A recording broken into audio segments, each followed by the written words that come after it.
Hello, it's Dr. Edward, the healing vet, and today I've got a helper. I've got Mitzi here. Mitzi's one of my lovely little dogs, and he often comes up and keeps me company when I'm helping you understand how to give your pets the best life possible with holistic, natural healthcare. Today on the Healing Vet's Holistic Pet Health Show, we're talking trauma. So trauma and post-traumatic stress is surprisingly common in our domestic pets, in our fur kids, in our little furry family members that we love so much. It is often missed or misunderstood at the very least as well. It's not uncommon that people like you and me who have animals don't realize just how easy it is for animals to become traumatized, and a lot of people aren't really aware of the signs of trauma, so they don't know what to look out for. The sort of allopathic way, the way that regular vets treat trauma is like most of the philosophy and approach of Western medicine is kind of prescription drug heavy. And later on in this show, I'm going to talk a little bit about how you can treat trauma and post-traumatic stress in your animals with natural, healthy, holistic, toxin-free treatments. So to be able to help an animal with a problem, you've got to really understand the problem first. So what is trauma? My definition of trauma is damage to the body, mind, emotions, or spirit of the animal. And a more sort of, because traumas get stuck in your animal's body system when it happens, it's a chronic active survival response, which is an arousal, fight, flight response that is stuck or embedded in the body-mind system. So animals with trauma, healthy animals spend most of their time in healthy relaxation.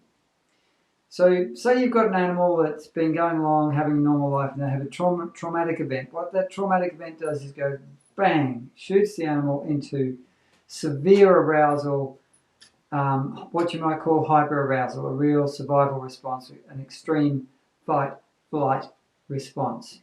Now, what happens with trauma is that the animal never goes back. If you even one event can resensitize your animal's whole nervous system to, instead of being able to stay over here in healthy relaxation, they're more over here, and the animal's nervous system also becomes sensitized to shoot to extreme arousal and extreme survival response really quickly. Now, every time this happens, they might start off just instead of being in good relaxation, they might be over here. But if they keep getting more and more of these traumatic stimuluses happening, like for instance, we could talk about thunderstorms can cause trauma for some dogs that have noise phobias. Every thunderstorm sensitizes the nervous system, makes them a little bit more over on the arousal, traumatized side of thing, and harder for them to get back to relaxation. Some other definitions that I looked online for and found in some dictionaries are a deeply disturbing or distressing experience or a physical injury. Now, your pets cannot be divided up or chopped up into separate physical, mental, emotional, or spiritual parts. So I can't take Mitzi here and I can't get him and say, right, I'm going to just separate the emotional part of Mitzi out and put it over here. Because they are part of the whole, and together all these different facets make up the whole of your animal. All of these different dimensions, the mental, emotional, physical, spiritual, energetic, they're all completely interwoven so tightly like a cloth made from a heap of different coloured threads. They're glued together like the layers of wood in a laminate recurve bow, for instance, but that if you want to do archery. You can't divide them one from another. So when there is trauma or harm or injury to any facet of your animal companion, the whole is harmed. Any physical injury or surgery will harm the mental, emotional, and spiritual nature of your pet. Any emotional injury or trauma is going to damage the physical, mental, and spiritual aspects of being for your pet. So, and things that are normal for animals to have happen can be extremely traumatic, like going to a veterinary surgery to have an operation. You cannot explain to your animal why they're being taken to this place, taken away from their home, having sharp things stuck into them, then waking up in pain and discomfort. Now, depending on the animal's temperament and resilience, some animals can get severely traumatized by something as simple as having a desexing operation. It means he's having a stretch. Trauma can be acute, chronic, or complex. So acute trauma can follow a single acutely distressing or violent event or experience. The symptoms that you might see after one event for an animal, you might have an animal that goes from a normal, calm, happy, chilled out family member to an animal that is presenting with anxiety or panic, and sometimes in the face of things that they were totally fine with before this thing happened. Your animal can have confusion, hypervigilance, poor rest, can't sleep, switch off, unable to relax, lack of trust, and you can get a large loss of connection with humans and with other animals in the family, like they're suddenly just not wanting to interact socially. You can also get an inability to focus or understand communication, so you might go from an animal that was well trained and well behaved to an animal that's suddenly seeming to be not well trained and well behaved. It's not that, it's just that their nervous system has got into such an aroused state that their front brain turns off, their ability to think consciously disappears. You can also get unpredictable behavior and reactivity and aggression. Now, chronic trauma happens when animals are exposed to multiple long-term, prolonged, distressing, traumatic experiences over quite a period of time. Several events of acute trauma or a single untreated acute trauma event may cause chronic trauma. Now, the symptoms tend to become worse with severe anxiety and hyperarousal reactivity and a range of behavioural problems. Now, with acute trauma, often after a time, it will become less or even get better, especially if you have appropriate treatment. However, with chronic trauma, the symptoms tend to become worse over time. And sometimes chronic trauma is like you'll have traumatic events and there'll be no obvious change in your animal, and then some months or years later, suddenly they'll develop the whole picture of post-traumatic stress syndrome and chronic trauma in their behaviour. Complex trauma is the result of severe, complex, chronic traumas over a long period of time. So it's like chronic trauma, but much worse. And post-traumatic stress disorder or syndrome is just another way to talk about this constellation of symptoms and behaviours we see in animals that have suffered some sort of severe long-term stress that's upsetting their life. So how can your pets become traumatised? What sort of things can cause trauma for your pets? Natural disasters, extreme weather, so cyclones, tornadoes, hurricanes, earthquakes, severe thunderstorms can be severely traumatic for some animals. Now, other animals will be fine, but every animal is different, and what might be traumatic to one animal might be fine for another, and vice versa. Physical injuries, surgeries, and veterinary hospitalisation. Any severe injury or major surgery, or even minor surgery with a dog that is prone to trauma, a dog that has poor resilience, poor socialisation, or fragile genetics in terms of behaviour, even a single visit to the vet can be enough to tip these animals over the edge when it comes to trauma.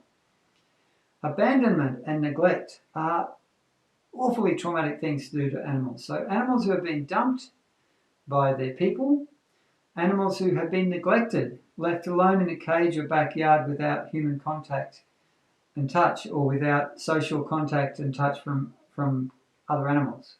So particularly ex-racing greyhounds that have grown up in cages and puppy farm dogs that have spent their whole life in a cage making puppies and never had any opportunity to have healthy interactions. Loss of their human or other animals from the family unit, whether you have a couple breakup or someone passes away or other animals in the household pass away. Physical or emotional abuse directed towards the animal can be a very major source of trauma. And another one is being witness to domestic abuse or violence can also be extraordinarily traumatic for animals. Violent interactions with other animals. So if a dog gets attacked by another dog and there is a dog fight, that is a very, very traumatic thing to happen to an animal. Military combat. I know most of you aren't going to have animals that go into military combat, but it is important for the dogs that work in that area. And if the animal belongs to a human who has severe post-traumatic stress, then that's going to have a really big effect on the animal's nervous system and they can sort of get sympathetic issues. Another important thing to understand when it comes to our dogs is that dogs have several fear periods as they grow and develop mentally and emotionally from puppies into adults. The first one is sometime between 8 to 11 weeks, and then there can be one or more periods of this sort of similar fearful sensitization periods from 6 to 14 months of age. Now, during these times, if you notice that your young dog is becoming fearful, it's a really good time to keep them home for a while. Don't take them out and expose them to new things. Keep them somewhere where they feel safe and secure while they're going through that fear period, because during that time, these dogs are particularly vulnerable to being traumatized, and even mildly traumatic events that you might think are nothing at all and the dog should just be fine with can have very severe effects, potentially causing ongoing lifelong post-traumatic stress problems. So how do you tell? How do you tell when you have an animal that's been traumatized? What might change in their behavior? What should you look out for when it comes to being able to pick up the problem so that you can help your animal? Signs of trauma in your pets that you might see are an animal that suddenly becomes over-connected with the humans, really clingy, having to be next to the human or they're distressed, and separation anxiety might become a problem when it wasn't before. Changes in behavior. You might go from an animal that's chilled and social to a reactive, aggressive animal. You can get depression, shutting down, freeze responses. Hypervigilance. The dog that's always on the alert can't ever relax. And, never will, these dogs often won't be able to sleep properly. They never even let go enough to have a proper, deep, restful sleep. Signs of anxiety and stress like panting, tucked tail, fawning, pinned back ear. So this, that typical sort of crouching, frightened looking dog that's got its tail tucked right up underneath. If this happens in response to some sort of stimuli in the environment, then it may be that stimulus in the past was really traumatic for the animal, and now they have an ongoing problem. The problem is every time they experience that same trigger again, it's going to make them worse unless you learn how to help them and do something about it. Howling, barking, or whining, and destructive behaviours. Now, a lot of these you see when the animals are left alone, so they're like separation anxiety, because the dog has lost its ability to regulate from anxiety to relaxation. So what happens is that they get stuck. They can't relax anymore. They're stuck over here in crazy land. They might lose their toilet training. If you lose play behavior in an animal, that's a big red flag that something is not right with your animal. If animals stop playing, you need to get them checked out. Really, really important. And the other big thing that you'll see in these animals is lack or loss of healthy social interaction and connection with humans and other animals. So that gives us a pretty good overview of what trauma is and what to look for. So how can you help your traumatized animals? The standard veterinary approach to treating dogs with trauma and cats with trauma is to use desensitization, which is slowly exposing the animal to a low level of the feared stimulus in a safe, non-threatening environment, and counter-conditioning, which is adding positive associations to the feared stimulus at a low level until they have so much positive reinforcement related to the stimulus that they think it's actually a good thing. Often pharmaceutical drugs will be given at the same time to help these animals go through these processes. Now, this approach can absolutely work, but it often doesn't, or it doesn't work well. The desensitization and counter-conditioning processes, there's a very real risk that these processes can make things worse. That the animal can be re-traumatized and actually reinforce the problem, make the problem a bigger problem rather than make it start to heal it. And you need really highly skilled professionals to do this work. And the drugs, well, what we've got here is a nervous system problem in that the animals are stuck in arousal over here and they've lost their ability to be able to regulate from arousal to relaxation. This kind of training in desensitization is not terribly effective at helping them do that. Now, what you really need to do to help an animal with trauma is to be able to release, unwind, and resolve the chronic patterns of arousal, the stuck fight-flight reaction that is caught up in the animal's body-mind system. So how do we do that? I've spent the last 23 years working hands-on with animals, and I found that working with touch can have a profoundly powerful and positive impact on not only the physical body but on the mental, emotional state of being of the animal. You can have really profound, deep healing from trauma and anxiety and these more mental, emotional illnesses because touch affects the whole body and the whole being, not just the physical. You get interactions with the nervous system that cause body level response. You can get release of really, really severe trauma. So what I've developed is a somatic approach to healing trauma in animals. Now, somatic therapies have become really popular in helping humans with trauma in the last, 5 to 10 years. In these therapies, people are invited to gently bring their awareness into their physical body and to use that somatic awareness and movement and presence to connect with and gently resolve the active trauma responses that are active in their body-mind systems.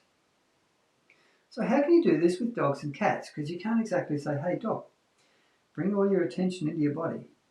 No, they're not going to understand that. They just can't.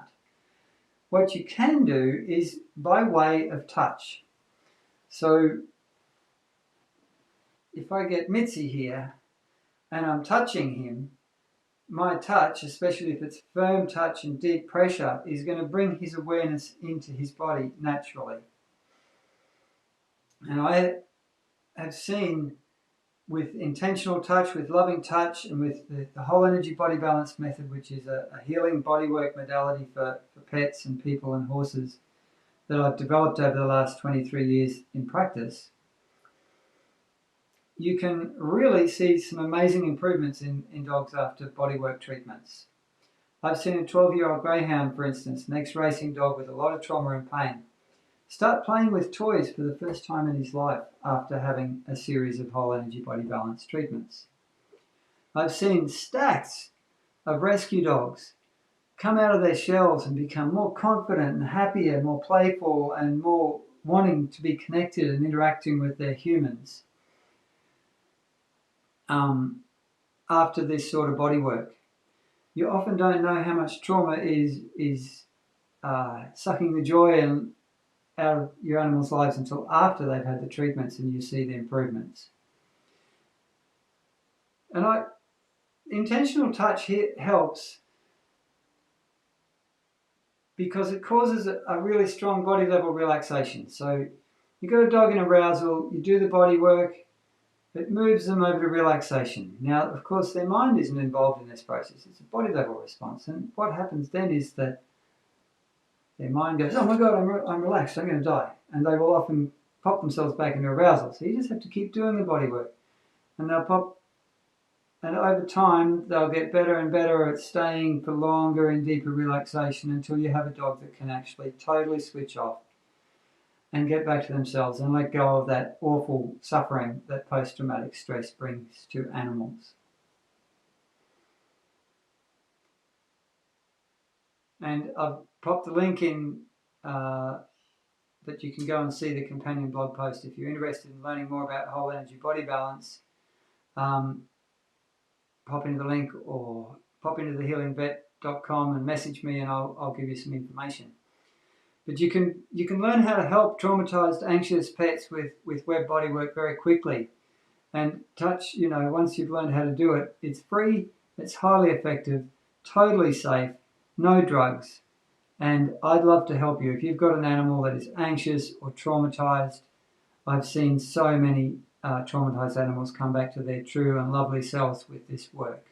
So many people have told me it's like they're a different dog.